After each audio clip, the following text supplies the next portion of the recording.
ক্ষমতাচ্যুত সাবেক প্রধানমন্ত্রী শেখ হাসিনা, তার ছেলে সজীব ওয়াজেদ জয়, মেয়ে সাইমা ওয়াজেদ পুতুল, বোন শেখ রেহানা সহ তাদের স্বার্থ সংশ্লিষ্ট ১২৪টি ব্যাংক হিসাব আদালতের আদেশে অবরুদ্ধ হয়েছে।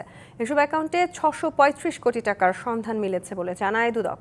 একই সঙ্গে আদালতের অনুমতি নিয়ে সজীব ওয়াজেদ জয় ও সাইমা ওয়াজেদ, শেখ রেহানা, রাদওয়ান মুজিব সিদ্দিকের ফ্ল্যাট সহ স্থাবর সম্পদ ক্রোক করা হয়েছে। পাচার হওয়া সম্পদ পুনরুদ্ধার, গৃহীত পদক্ষেপ ও চ্যালেঞ্জ শীর্ষক উচ্চ পর্যায়ের সভা অনুষ্ঠিত হয় সোমবার। এতে সভাপতিত্ব করেন প্রধান উপদেষ্টা ড. মোহাম্মদ ইউনূস।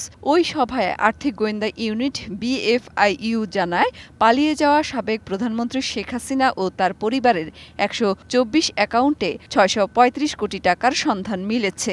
এছাড়া ইউরোপ, আমেরিকা সহ ৫ দেশে তাদের বিপুল সম্পদ পাওয়া গেছে। উৎসবে খুশি হবে নগদে বেশি, কারণ ঘন্টায় ঘন্টায় আছে গিফট জেতার সুযোগ। পরে এসব নিয়ে খোলাসা করেন প্রধান উপদেষ্টার প্রেস উইং। এই টাকাটা উদ্ধারের জন্য মঙ্গলবার দুদকের আবেদনে শেখ হাসিনা, তার ছেলে সজীব ওয়াজেদ জয়, মেয়ে পুতুল, বোন শেখ রেহানা এবং তাদের সংশ্লিষ্ট ১২৪টি ব্যাংক হিসাব অবরুদ্ধের আদেশ দেয় আদালত। বিজ্ঞ আদালত থেকে ১২৪টি অ্যাকাউন্ট ফ্রিজের জন্য আবেদন করা হয়েছিল।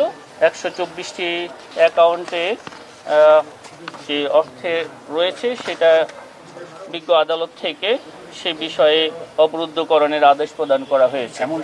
শুধু স্থাবর নয়, দুদকের আবেদনে ক্রোক বা অবরুদ্ধ করা হয়েছে অস্থাবর সম্পদও। শেখ রেহানার মেয়ে টিউলিপ সিদ্দিকের গুলশানের একটি ফ্ল্যাট, ধানমন্ডিতে সজীব ওয়াজেদ জয় ও সাইমা ওয়াজেদের সুধা সদন ক্রোক করা হয়েছে। এছাড়া শেখ রেহানা ও রেদওয়ান মুজিব সিদ্দিকের গাজীপুরের সম্পদ ক্রোক করা হয়েছে।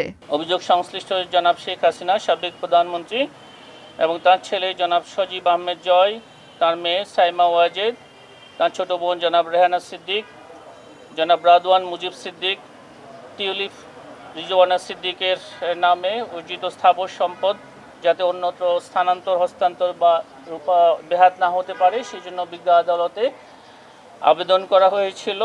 সেই আবেদন বিজ্ঞ আদালত কর্তৃক গৃহীত হয়েছে। আসামিরা দেশে না থাকলেও তাদের বিদেশ যাত্রায় নিষেধাজ্ঞার চিঠি ইমিগ্রেশনে পাঠিয়েছে দুদক।